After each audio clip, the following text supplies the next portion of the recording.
sacuudi carabiya ayaa meel marisay sharci in badan la sugayey oo ku saabsan in meesha laga saaro nidaamka kafaalada ama kafaalaqaadka ee shaqaalaha ajnabiga ah iyadoo qofku haddii uusan qof damiin ah ama ka ah uusan haysan jirin aysan markaasi iqaamada aanu ka heli jirin dalkaas shaqaalaha ajnabiga ah ee sacuudi carabiya ku sugan waxaa horay loogu xiri jiray inay ogolaansho iyo kafaalaqaadba ay helaan ama ay ka helaan cidda ay u shaqaynayaan haddii shaqaalaha iyo qofka loo shaqaynayo uu khilaaf ka dhex dhacana ay dhici jirtay in shaqaalaha kafaalaqaadka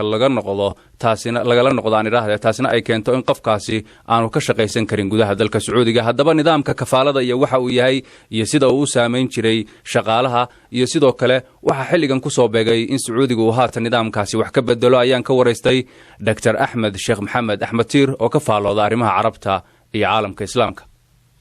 nidaamka kafaalada ama haddii aan si kala dhahno damaanada qofka la damaano qaadaya waa nidaam muddo dheer uu ku soo dhaqmaya sacuudiga ilaa 70 sano ayuu nidaamkaas socday oo qof kasta oo shaqaale oo sacuudiga imaanayo waa in uu qof ka noqdaa kafiil ama damiin oo qofka u shaqaynayo markuu keeno waa nidaam adoonsi camal u yara dhow markuu yimaado isagaas ayuu la joogi isagaas hadduu ka dhamaysto wuu iska celini siduu rabo uu ka samayni markaa waxaa kale waa nidaam laga ganacsado dadka oo iqaamadaha laga ganacsado bini'aadamka banaanka jiro marka qofku wuxuu iska soo saarani dowladda ka soo qaaday boqolaal iqaamadoo dadkaas uu ka gadiyo midba isaga uu ku xiraaniyo kafiilka ahaani ama uu ka ahaani wakiil ama damiin uu ka ahaani marka waa wax bini'aadamnimada aad ugu liidato oo dadka qiimihiisa iyo xorriyadiisa iyo dhaqdhaqaaqiisa wax badan u dhimaysa magaalo intaad ka baxda magaalo kale ma aadi kartid haddii aanan qofka adiga markaas kafiilka ka aad waraaq ka wadanin marka waa wax aad u qallafsan oo bini'aadamka iyo qiimihiisa hoos u dhigayo 70 sano ayaana lagu dhaqmaya intii waqti dawladda sacuudiga ay ku dhaqmaysay iyo dawladaha qariiska kale oo ka agda dhow inta ayay tahay imaaraadka iyo in kastay ka baxeen adiga hadda dadka ay xor noqdeen haddana sacuudiga weli uu ku sii jiray arrintaas ayada sidee ayuu shaqaalaha u saameyn jiray markii hore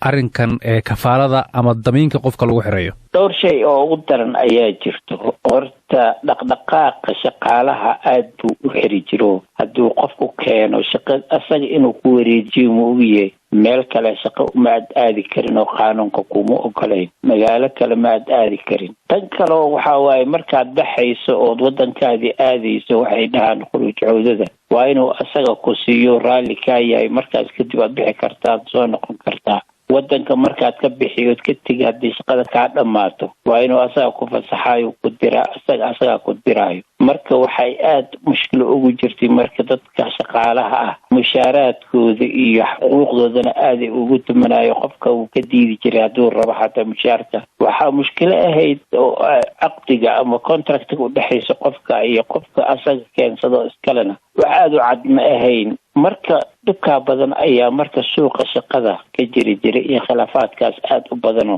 qofkii markii la keeno dhibku la kulma ayuu ku bixi jiray waxaad sheegtay in sacuudi carabiya ay ku soo dhaqmaysay nidaamkan 70 sano iyo ka badan marka maxaa marka haatan sababay in go'aankan uu sacuudiga qaato adduunka wuxuu u socdaa furfuraan iyo tartan suuqa shaqaalaha iyo xirfadleyda adduunka ka jiro nin xirfad sare leh oo asaga rabo qiimo leh shaqooyinkaasoo kale ma raadsanayo dalka marka waxaa isugu soo haraya shaqaale aan xirfad fiican lahayn oo mid walbaba rabo boqorta looga taagan yahay oon diyaar u ahayn inuu xor noqdo marka dad haddii la rabo in la helo shaqaale qiimo leh shaqaale fiican shaqaale xor shaqaale wax bartay in la helo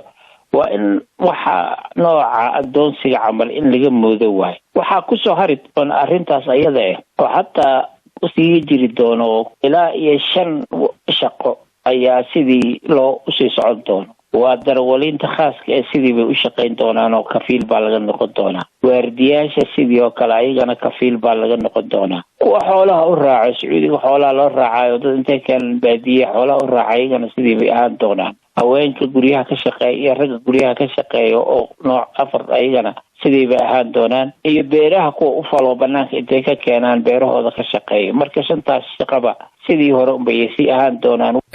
kuwaas aad carabka ku dhufatay darawallada iyo